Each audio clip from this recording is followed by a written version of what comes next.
Chapter 5 arithmetic progression exercise 5.3 question number 16. A sum of rupees 700 is to be used to give 7 cash prize to student for a school for their overall academic performance. If each prize is rupees 20 less than its preceding price, find the value of each of the prize. देखो क्या कह रहा है, total cash prize money है 700. ठीक है, और ये 700 जो मनी है ये कितने बच्चों में डिस्ट्रीब्यूट होनी है, ये 7 स्टूडेंट में ये डिस्ट्रीब्यूट होनी है. ठीक है, तो ऐसा फॉर एग्जांपल हम खुद से ही मान लेते हैं. ठीक है, सपोज कर लेते हैं 5, 6 और ये 7. मतलब ये मान लो ये फर्स्ट स्टूडेंट, ये first, second, third, fourth, fifth, sixth, seventh. ठीक है, मान लो इस स्टूडेंट को 100 रुपीज मिलते हैं इसमें से, तो दूसरे वाले को कितने मिलेंगे. देखो इसने क्या कहा है, if each price is rupees 20 less than it's preceding price. मतलब जितने इसको मिले ना, इसको इसमें से 20 कम मिलेंगे. मतलब इसको 20 कम मिले तो 100 माइनस 20, तो इसको कितने मिलेंगे 80. ठीक है, अगर इसको 80 मिले तो इसको 20 इससे कम मिलेंगे, तो इसको 60 मिले. इसी तरह ऐसे चलता रहेगा. ये तो मैंने खुद से अज्यूम किया, जरूरी नहीं है इसको 100 मिले, क्या पता इसको 200 मिल जाए. ठीक है, आपको क्वेश्चन समझ आ गया. तो हमें बताना है कि ये जो 7 स्टूडेंट हैं, इन सातों के सातों को कितनी प्राइज मिली, मतलब कितनी मनी इनको मिली. ठीक है, तो हम लेट कर लेते हैं. सबसे पहले ये देखो, ये सम दिया हुआ है, इसको ना SN मान लो. SN आ गया हमारा 700.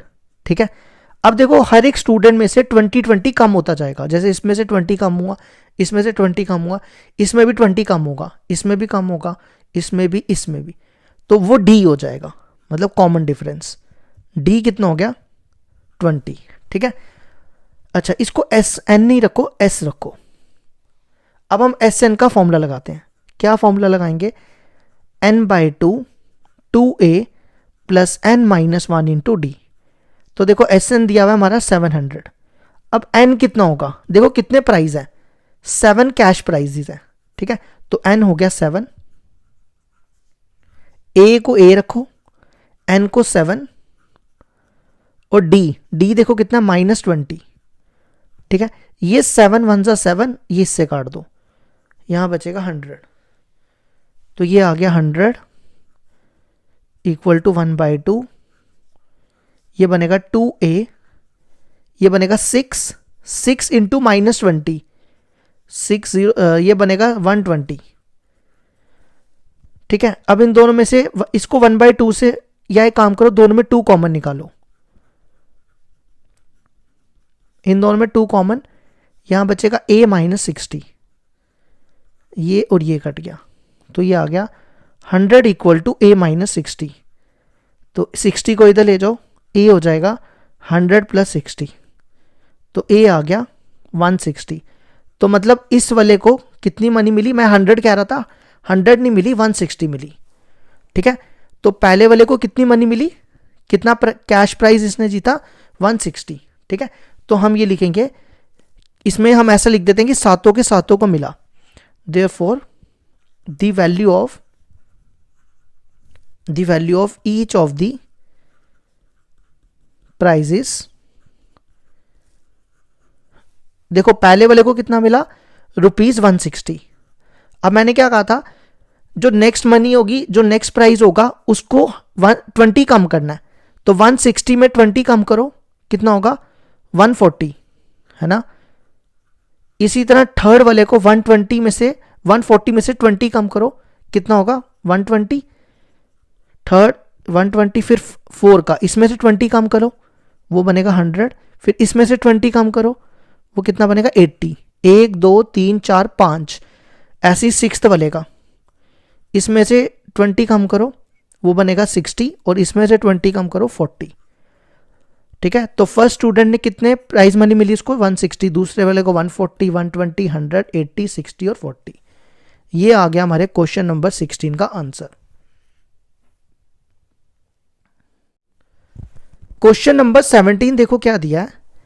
इन a school student thought of planting trees in and around the school to reduce air pollution, it was decided that the number of trees that each section of each class will plant will be the same as the class in which they are studying. For example, a section of class first will plant 1 tree, a section of class second will plant 2 trees, and so on till class 12th. There are 3 sections of each class. How many trees will be planted by the student? देखो क्या यहाँ पे क्या है, students क्या कर रहे हैं, ट्री को प्लांट कर रहे हैं कहाँ पे, स्कूल के, मतलब स्कूल में, जिससे क्या हो जाए, एयर पोल्यूशन कम हो जाए. ठीक है.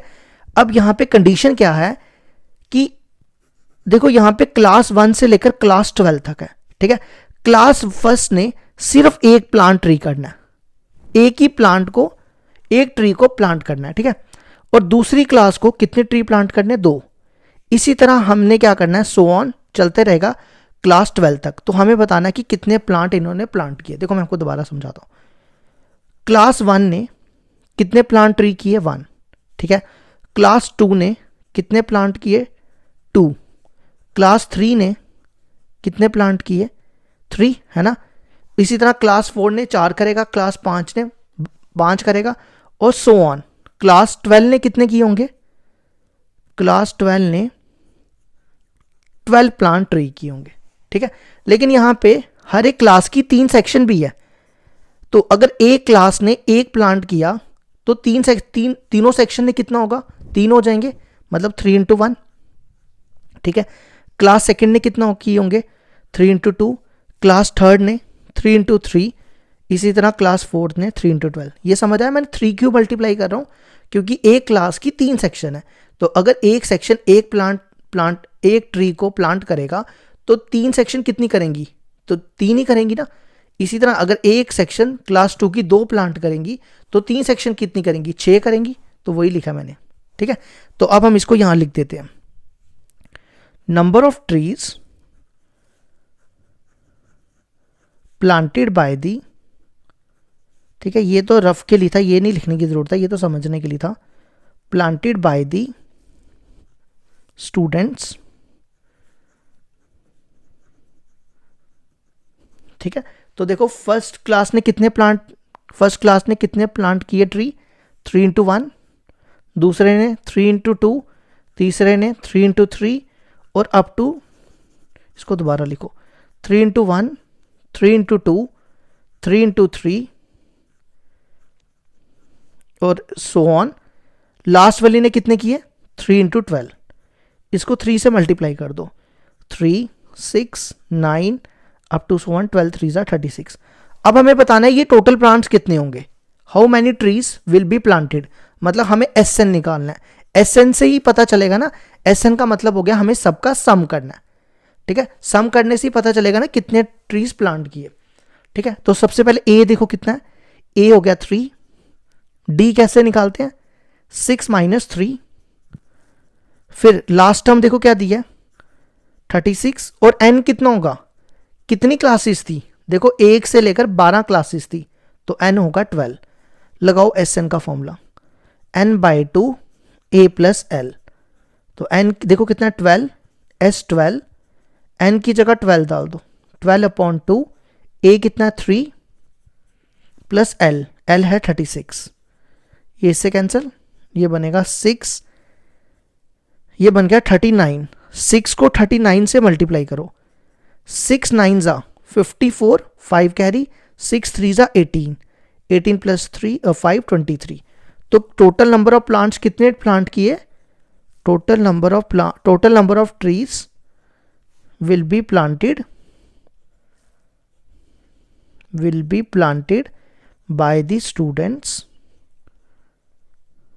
is equal to 234. तो ये हो गई हमारी question number 17 complete.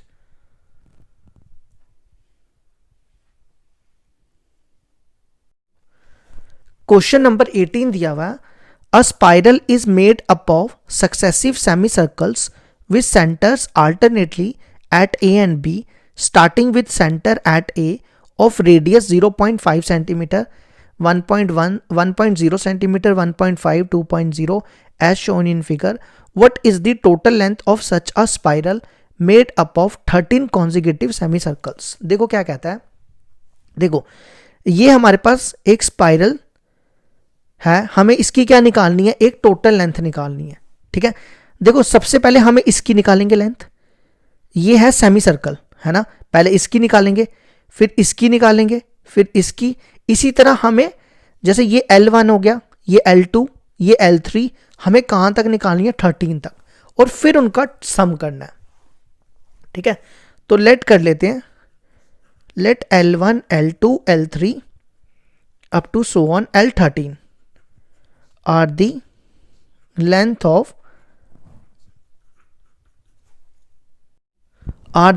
of semicircles। ठीक है, अब हम सबसे पहले L1 की लेंथ निकालेंगे। देखो सेमी सर्कल की लेंथ मतलब, लेंथ का मतलब होता है सरकमफ्रेंस। क्या मतलब होता है, सरकमफ्रेंस, जिसको आप पेरीमीटर भी कहते हो। सरकमफ्रेंस क्या होता है सेमी सर्कल का, सर्कल का सरकमफ्रेंस होता है 2πr, तो सेमी सर्कल का हाफ कर दो, तो सेमी सर्कल का हो जाएगा πr। ठीक है, अब देखो पाई आर, आर देखो कितना, यहां पे पहले वाले का रेडियस 0.5 है ना, इसको हम ऐसा भी लिख सकते हैं 5/10, ये बनेगा 1/2। ठीक है, इसको देखो मैं कैसे लिख रहा हूं, पाई 1/2 है ना, इसको मैं 1 को बाहर निकाल रहा हूं, 2 को अंदर ले रहा हूं, मतलब ऐसा लिख रहा हूं 1π/2, ये चलेगा, लिख सकते हैं ऐसा। ठीक है, अब L2 का निकालो, L2 के लिए सेम फॉर्मूला πr, रेडियस कितना है इस बार 1.0, मतलब 1 ही हो गया, 1.0 1 होता है ना, 10/10 लिखेंगे 1 हो जाएगा।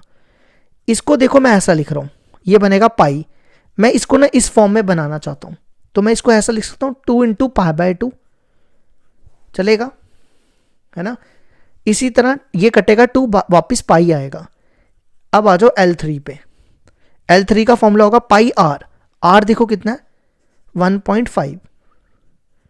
ठीक है, 1.5 को हम लिखेंगे 15/10, ये 5 के टेबल से काटो, ये बनेगा 3/2। ठीक है, पाई को अंदर ले जाओ, 3 को बाहर निकाल दो, तो ये बनेगा 3π/2। इसी तरह सो ऑन, हमें कहां तक निकालना है 13 तक, तो वो बनेगा L13। देखो L1 में क्या आया था 1 × π/2, L2 में आया 2 × π/2, L3 में आया 3 × π/2, 13 में क्या आएगा 13 × π/2 है ना। अब हमें निकालनी है टोटल लेंथ, क्या निकालनी है, टोटल लेंथ। टोटल लेंथ के लिए क्या करना है, इन सबको प्लस कर दो, L1 + L2 + L3 + so on L13। L1 की वैल्यू 1 × π/2, L2 की 2 × π/2, L3 की 3 × π/2 + so on L13 की 13 × π/2। ठीक है, इन सब में देखो कॉमन क्या है, इन सब में π/2 कॉमन है, ये बाहर निकालो, ब्रैकेट में बचेगा 1 + 2 + 3 + so on 13। ठीक है, अब देखो इनके बीच में प्लस है, तो हम यहाँ पे SN का फॉर्मूला यूज करेंगे, n/2 a + l वाला, ये फॉर्मूला यूज करेंगे। यहाँ पे देखो सबसे पहले n क्या होगा, ये कितने थे स्पाइरल्स, 13 थे ना, 13 तक थे, तो n हो गया 13। a कितना होगा, a होगी फर्स्ट टर्म है 1, l क्या होगा लास्ट टर्म, l होगा 13। अब ये फॉर्मूला यहाँ डाल दो। ठीक है, अब यहाँ पे बिकॉज करके ये फॉर्मूला भी लिख देना, n/2 a + l, n कितना है 13, 13/2 a + l, l देखो कितना है, l है 1 और l, a 1 हो गया, l हो गया 13, तो ये हो गया π/2, पाई की वैल्यू डालो यहाँ पे, ये बनेगा 22/7, और 2 जो है वो इसके साथ ही मल्टीप्लाई कर दो, इंटू 13/2 इंटू 1 + 13 14। ठीक है, ये 2 इससे कैंसिल, 7 हो गया, तो ये 7 इससे कैंसिल, ये 2 इससे कैंसिल, तो 11 इंटू 13 करना है, 11 इंटू 13 143 होता है। तो ये आ गया हमारा answer.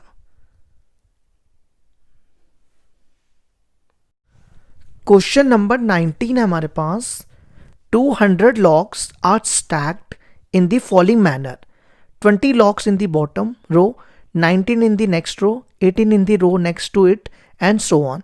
In how many rows are the 200 log placed and how many logs are in the top row? देखो क्या कहता है, ये हमारे पास देखो क्वेश्चन है कि फर्स्ट रो है, ये फर्स्ट रो है, इस फर्स्ट रो में ये यहां से नीचे से ही होगी, वैसे फर्स्ट रो ऊपर से तो होगी नहीं, फर्स्ट रो यहां से ले लो। फर्स्ट रो में कितनी लॉग्स है? 20 लॉग्स है। सेकंड रो में, ये सेकंड रो दिख रही है ना, इसमें कितनी लॉग्स है? 19।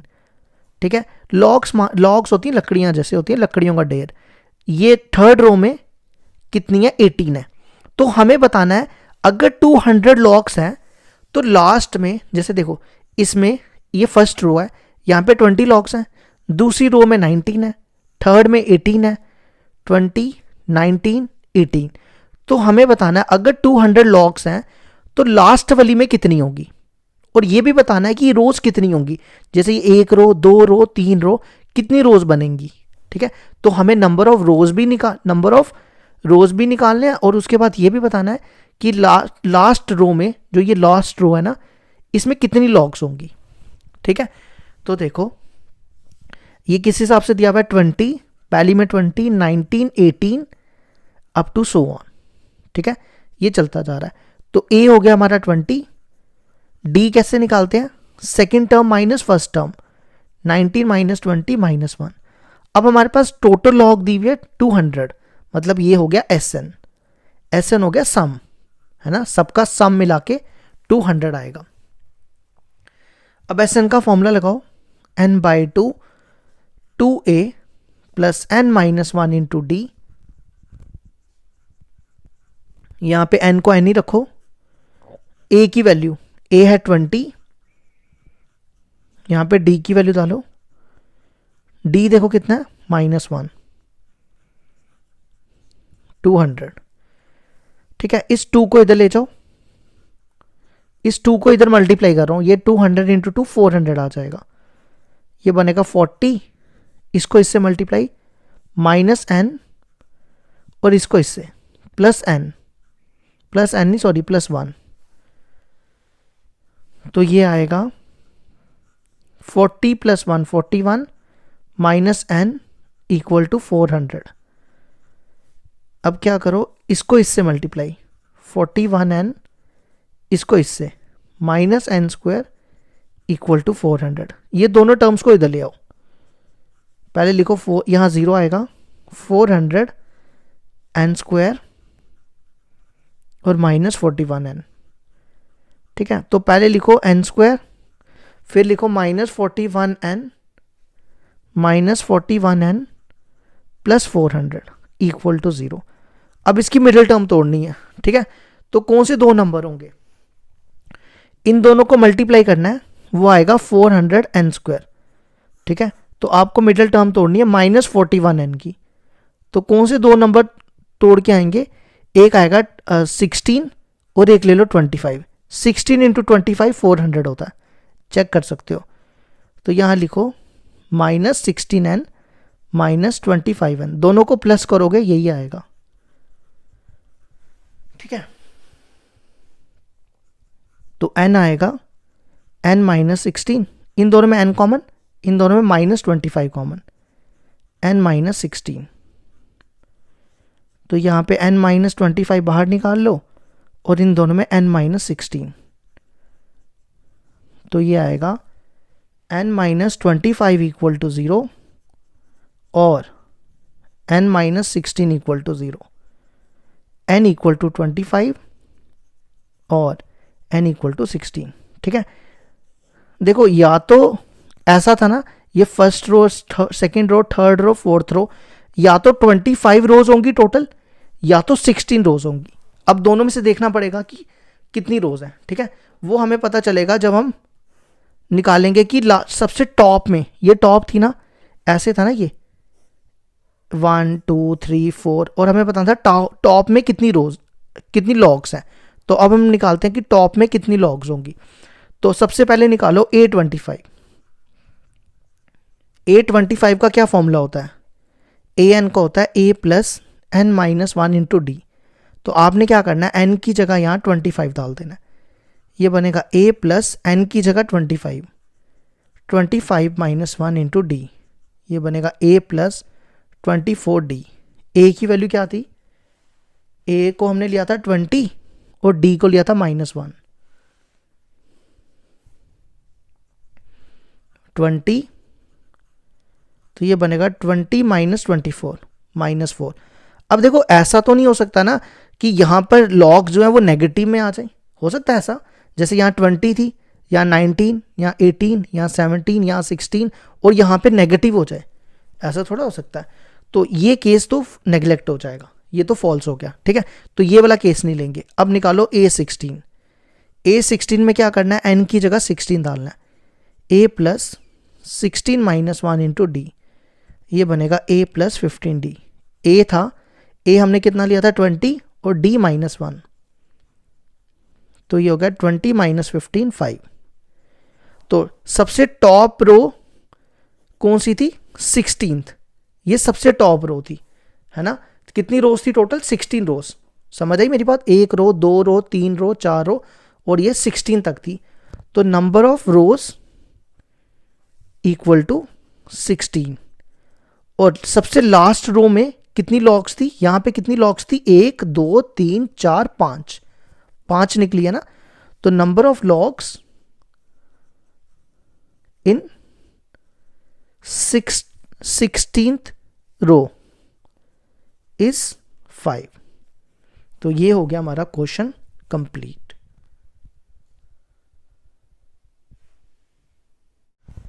क्वेश्चन नंबर 20 है हमारे पास। In a potato race, a bucket is placed at the starting point, which is 5 meters from the first potato, and the other potato are placed 3 meters apart in a straight line. There are 10 potatoes in the line. देखो क्या कह रहा है, एक potato race है।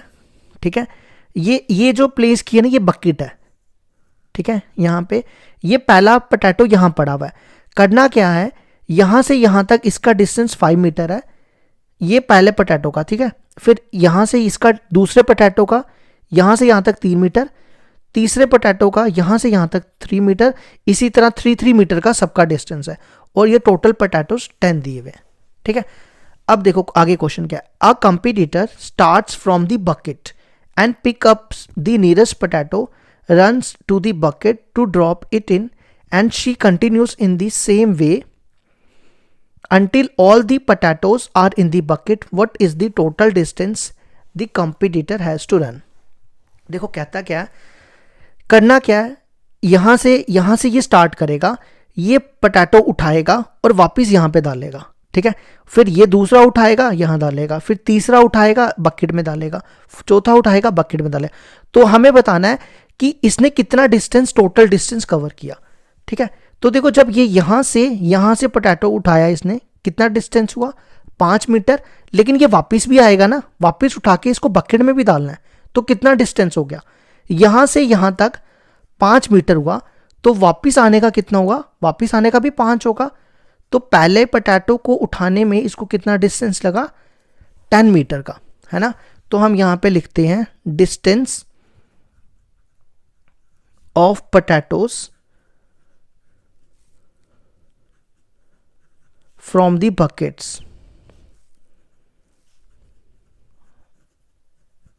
are, पहले इसको कितना लगा? 10। ठीक है, अब दूसरा देखो, अब इसने दूसरा पोटैटो उठाना है यहां से, मतलब ये रेस है, पोटैटो रेस है, तो कोई भी हो सकता है। यहां पे ये जरूरी नहीं है कि पहला वाला ही उठा के वापस डालेगा, कोई भी हो सकता है। देखो जब दूसरा वाला आएगा तो ऐसा, तो यहां से यहां तक उसको कितना डिस्टेंस लगेगा? देखो यहां तक 5 था, दूसरा पोटैटो उठाने में उसको कितना लगेगा? 5 + 3 मतलब 8 हो गया। और वापस भी जाना है उसको, है ना। तो 8 अगर उठा, यहां से यहां तक 8 है, तो वापस जाने में भी 8 ही लगेगा ना। तो 8 + 8 16 मीटर लगेंगे इसको। ठीक है, तो ये बन गया 16। अब तीसरे पोटैटो पे आ जाओ। तीसरे पोटैटो का क्या होगा, 5 3 8 3 11 और वापस जाने में भी 11 लगेंगे, तो 11 + 11 22। ठीक है, इसी तरह ये चलता रहेगा। और ये कितने पोटैटोज हैं ये भी याद रखना, 10 पोटैटोज हैं। ठीक है, तो हमें बताना है कि टोटल डिस्टेंस कितना होगा। टोटल डिस्टेंस मतलब हमें इनका सम करना है, तभी टोटल का पता चलेगा ना।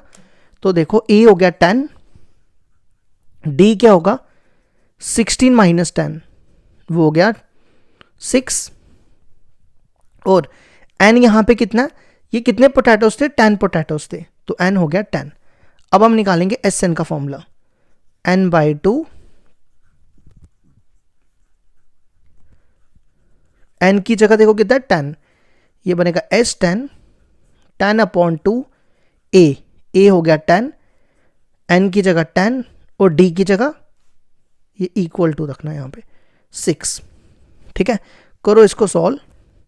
10/2 5, 10 2 = 20, ये से कटा तभी 5 आया, ये बनेगा 9 × 6,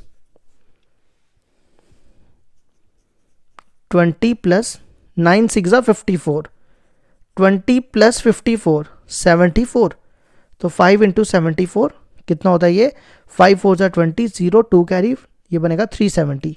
तो टोटल डिस्टेंस इसने कितना कवर किया, 370 मीटर। ठीक है, तो ये हो गया हमारा क्वेश्चन कंप्लीट।